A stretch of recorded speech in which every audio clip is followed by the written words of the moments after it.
Hello, world singers. My name is Brooke. And I'm Tyler. And this is Cosmere Conversations.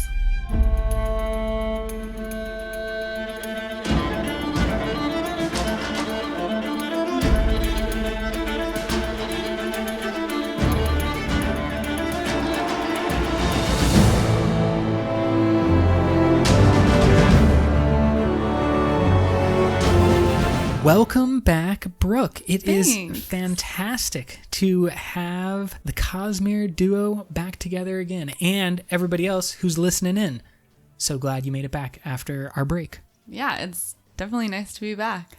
And we have excitement to announce today. We have put something together that we're going to have a lot of fun with. We hope that everyone else will join us for the fun, but even if you don't, Brooke and I will have fun with it. That's true. We've been discussing this now for way too long off mic, and we finally have decided to share the Cosmere cage match with our fans. Cosmere cage match. Ding ding. That was perfect. We have spent some time putting together a little bit of May Madness brackets for you. We have a list of Cosmere characters that we are going to put in a head-to-head matchup through multiple different rounds to eventually have one greatest combatant of the Cosmere. Yeah. The whole concept behind the Cosmere cage match was to fill the gap in this long drought where Brandon is both recovering from Oathbringer by probably writing like 4 different books in different non-Cosmere worlds. I think he's working on... Unfortunately. Yeah, I mean, it's good stuff. Go out and read and support, but it's not Cosmere, and therefore we are slightly sad. And so we are doing this instead. I've been taking this opportunity to recruit new Cosmere fans. I think that's what we should all be doing. Yeah, it's been really great. The Cosmere cage match is going to offer up some unique battle situations, and we wanted to use this episode to both launch the bracket as well as discuss and kind of introduce our rules and thoughts behind the Cosmere. We'll kind of set down the ground rules. Bracket is live, so go take a look. So the idea is that all of these characters across different worlds in the Cosmere will be randomly assigned to fight each other. And I think our concept is that they are at their best as we see them in the books without going into any kind of god power. Yes, so this is kind of the basic, simple rule that we want to apply because we don't want to be restrictive. There is an opportunity for our fans to vote. We're going to use some Google Forms because I like them, and I'm going to collect and make little charts with all the winners and stuff. And it's easy if we can use Google Forms. So we're going to do that in part because it also allows for our fans to vote on each individual matchup, and if they would like, provide a detailed reasoning or rationale or description of the fight as they imagined it. Yeah, so like try not to get too hung up on things. Just like decide what you think a fair fight would be, and then you can tell us about that scenario in the comments. Absolutely. So that comment section, I hope, is utilized by people who are going to great lengths in their imaginations to imagine these fights. And then we, on our follow-up episodes that we have as part of the Cosmere cage match, we will be discussing individual fights and then using some fan commentary to hopefully support and add some colorful commentary as well. So we're going to keep it pretty basic in terms of the rules, and we don't want to be too restrictive. If you want to be more restrictive, go ahead and imagine that. Imagination. I had to do a hand motion and I broke things as I was hand motioning. So yeah, again, just like whatever you think would be a fair fight, at the best power of these characters, go with that. Just keep the I'll say 2 limits. The 2 limits that we have are the fight exists on an infinite plane with no discernible advantages or disadvantage to any characters. Like it's not happening on the shattered planes where you got to jump over or use bridges or something like that. It's just a flat plane. Brooke had a fun little image in her mind that I hope she will share and maybe some of our fans will utilize. And if anyone wants to do some artwork, I would really appreciate this idea coming to the fold. Go ahead, tell them. I imagine it like Super Smash Bros, where the 2 characters just like appear in the fighting ring and then they're just like, go! And then and they're like jumping all over the place and like they each have their own little powers that they bring. And along these lines, we have, so you can imagine it as an infinitely flat plane or Super Smash Bros. We have this idea that the characters are just instantly dropped in to this flat plane. Just ding ding, fight. They have no prep time. They have no necessary knowledge of the other person. Do we want to say if they know the other person that they face up? So for example, if one of the matchups happens to be Dalinar versus Kaladin, they know each other. So should we pretend like they have they have some type of amnesia? I think that's going to make it more interesting if you should just keep it as like everything they know.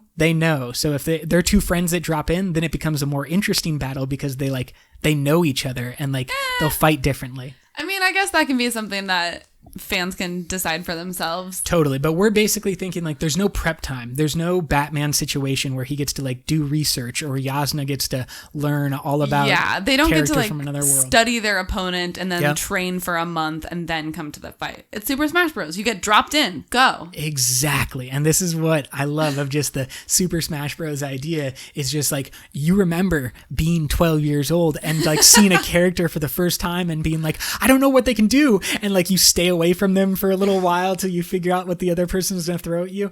That's what's going to be going on. So we wanted to take a moment before we announce the bracket and the individual matchups to talk about kind of the list of characters that we selected and didn't select. Yeah, we put out a post on Reddit and we got a lot of suggestions for who we could possibly include. We talked about pretty much all of the characters in the Cosmere. So much time off mic just discussing different who should be in, who shouldn't be in. So some people, you won't see on here either because they're not really a combatant type. Yeah, so the point of this cage match is to determine who's the best combatant in the Cosmere.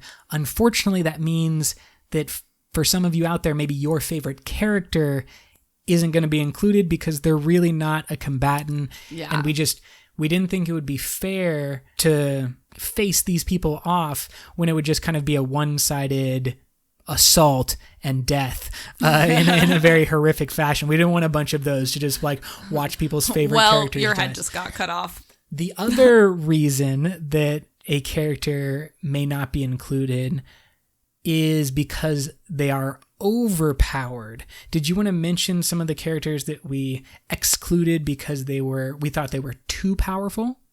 Sure. Well, I know one that we had talked about was Amaram at the end of Oathbringer, but as far as we can tell, he would have had access to like all of the surges, and he is like connected to an unmade, and that just seemed way too, 1, powerful, and 2, unpredictable, since we don't technically know the full extent of that power.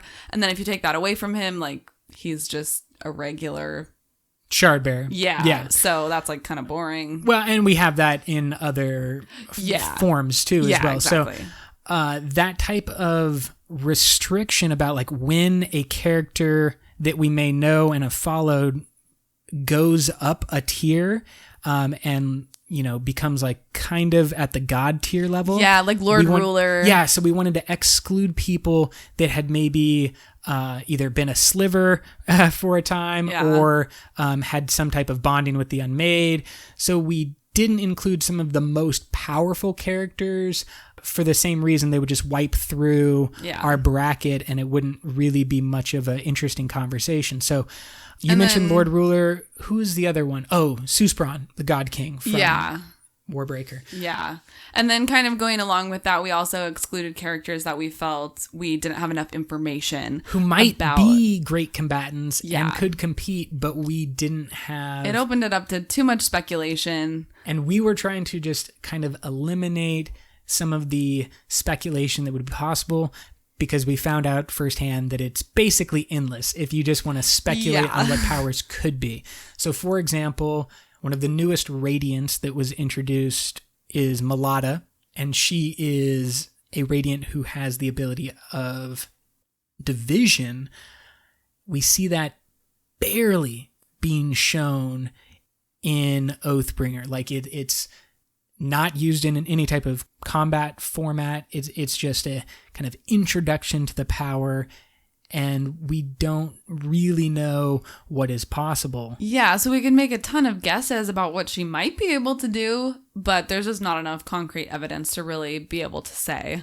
So we wanted to kind of just put these, what we think are relatively simple limits on the cage match to make it as kind of fair across the board as we could imagine. So we are picturing everything on a flat plane when the characters are at their best as shown in the books.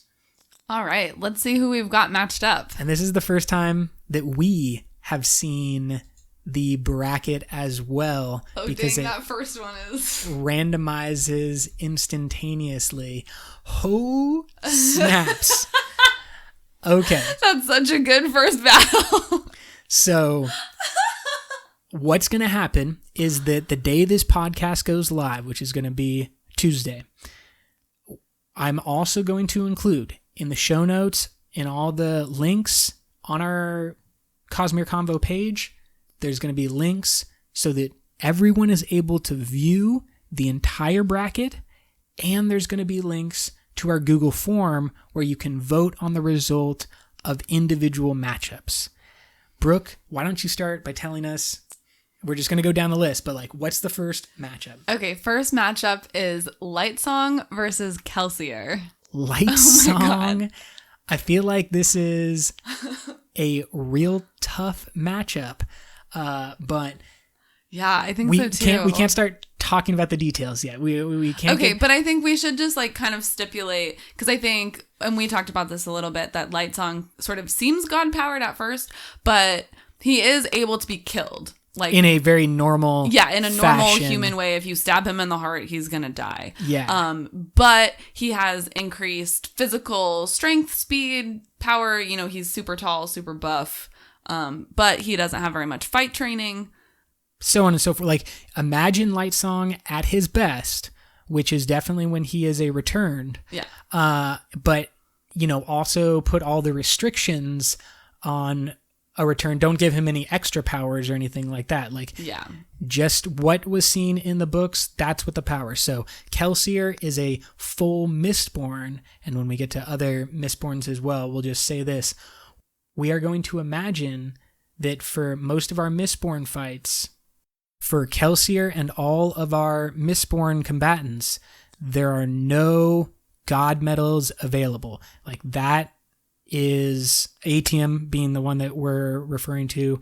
It is literally accessing the ability of a god, and we feel that all type of god artifacts, god powers, temporary access to the spiritual realm, that's all taking the normal combatants and turning them into something else, and we don't do that in our fight. You can imagine it differently. Maybe in one of these you're like, what if it had ATM, and you just want to talk it out? That's what the comment section is for. Brooke, what's our next matchup? Second matchup is Tensoon versus Vin. Oh, that kind of breaks my heart. A little bit. Oh, I mean, obviously. No, I don't want them to fight. They formed one of the best relationships that we saw over kind of the final two Mistborn Era 1 books. So, as we said, Vin, no access to ATM.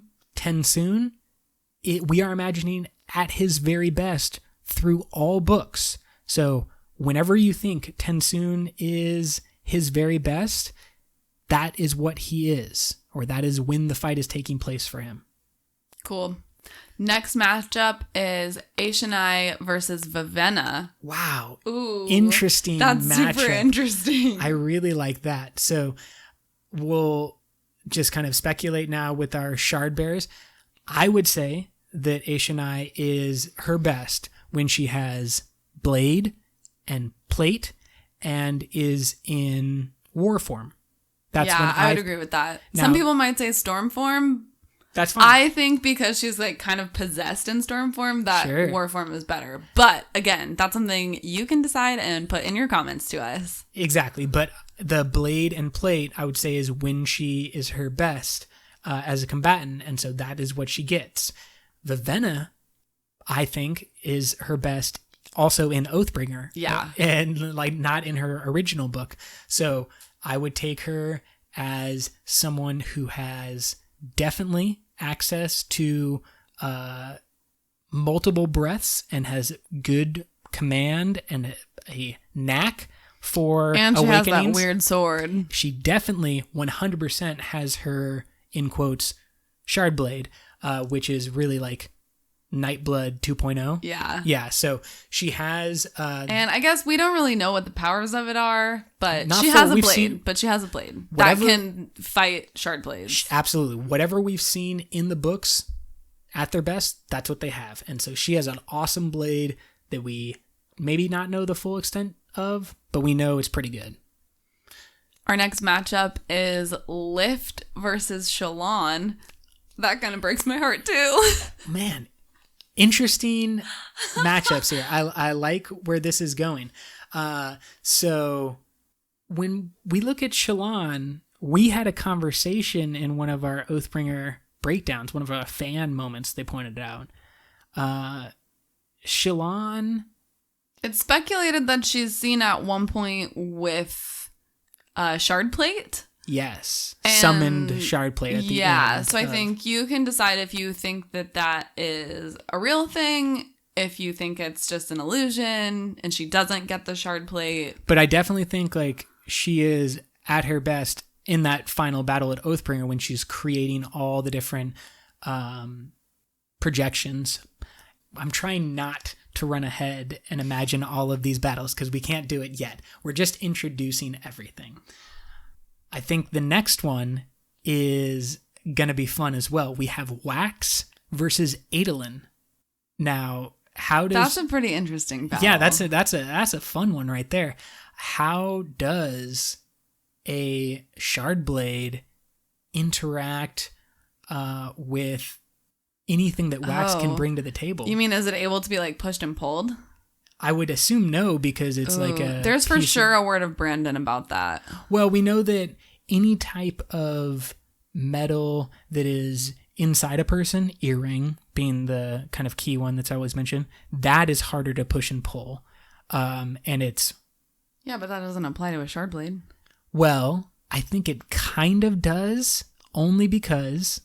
and this is just my speculation, I think a shard blade in part is piercing someone's spiritual web in the way that the physical thing like a spike or an earring is piercing someone's physical body. I mean, I know this for sure has been asked of Brandon, so we should just find the word of Brandon. Well, we just looked up the latest word of Brandon, and he said specifically that shard blades can be pushed and pulled, but it would take a abnormal amount of power to do so. Conventionally, no. That was his quoted. So possibly with like a boost of Duralumin. Something could happen. Get some kind of purchase. But not with a normal... push-pull. Exactly. Yeah. So I like it. Adolin, plate, blade, wax, all of his weapons, all of his... Okay, question. Yes. I would assume Wax has his pistols. Yeah. And his little hooky thing, like all of his cool stuff. His grappling hook? Yeah. A hooky thing. Obviously. Okay. Yeah, we know what I'm still talking about. People, back me up. All right. We want to move on to our next battle. That's such a straight up awesome Super Smash Brothers moment. I'm just like Wax dropping in, Adolin dropping in, hooky thing to start. I'm sorry. We can't go in yet. Too deep. Next battle. Tell us about it. We have Kenton versus Renarin. I like it. And I like all the possibilities that we have with different crossovers. I don't think we need to say too much about that. Renarin definitely has Blade if he wants it, and you think that's him at his best. Ken is obviously a full Sandmaster at his peak in Volume 2. Mm-hmm. Our next matchup is Kaladin versus Zazed, or Zazed. Now, I wanted to clarify that is Zazed as Zazed and not anything else that he might become. It is the character of Zazed at his peak, which I always thought was the battle at the end of Well of Ascension. Would you agree with that? Yeah, I'd agree with that. Okay. So he's got like fully stored metal mines. Yeah, absolutely. Yeah. The best we've seen of Zazed as a combatant was in that battle in Book 2. Yeah. And then, a tough matchup for the Kholin family. Oh, no. We have Dalinar versus Yasna. No. Dalinar versus Yasna. What? How do you even decide who wins that battle? What? Fans bring it out. Oh, dang. I can't wait to hear people's comments on this one. That is super interesting. Now, we've talked about Dalinar quite a bit because he is simultaneously one of the best combatants in the Cosmere and one of the most powerful people that we are aware of so far. But the question would be, when is Dalinar at his best as a combatant? Yeah, there's a lot of ways you could go with that. I completely agree. So some people are going to say he's best in Oathbringer, the most recent stuff. Right. Like, when is he's he a best Knight at a Radiant. Knights Radiant without Blade and Plate? Is he best in Way of Kings with Blade and Plate, but not Knights Radiant? Is he best pre-story as the when he's Blackthorn? Yeah. You got to make that call of like, what do you think is his best as a combatant? We will discuss these all in a lot of detail, but I think the decision that is made about... The decision is yours. Yes, exactly. Tell us all of your comments on this battle. I am stoked for it. Okay, so that is all of the fights for round 1, ending with Dalinar versus Yasna. The Google Forms, find it. Select who you think is going to be the winner, and if you would like, you can add some comments as well.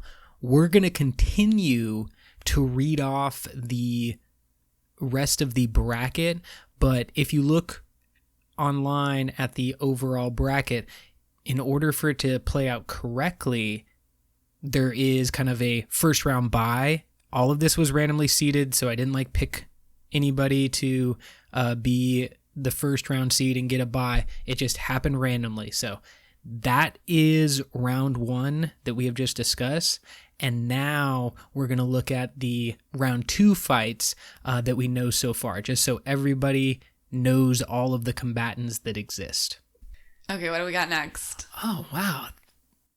This is interesting too. Okay, so we have, I have my initial things, but it's also interesting. We have Marasi versus Vasher at their best, but Vasher no Nightblood. Does not have Nightblood. Nobody has Nightblood. So Vasher can... He's definitely has the... What is it called? Awaken. Yeah, Awaken. And he's definitely got his skills as a combatant. Sure. Swordmaster. I was going to say, does he have a different sword? Yeah, I have no problem someone giving him a sword. Okay. And then Marasi has her pistols. Yep. and she is able to do her time dilation thing. Yeah.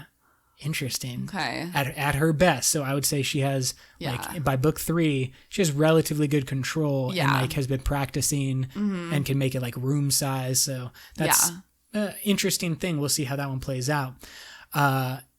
Our next one, wow, this is, again, 100% random. 100%. But we have Hoyd versus Miles 100 Lives.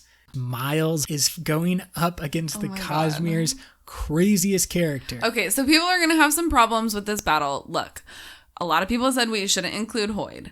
I included Hoyd because, yes, he is super powerful, but we also have a word of Brandon saying that he has difficulty hurting other people. So I think those two things balance out pretty good. Lots of power, but, like, can't hurt anyone. That's interesting, I think. I think it is interesting. I don't think he is the traditional combatant. Yeah, exactly. But as one of the characters that is most Cosmere crossover, we felt like we just couldn't leave him out of the ultimate crossover cage match. Okay, so yeah, that we already know. I don't know what people are going to say. Hit us up. I'm so excited about this.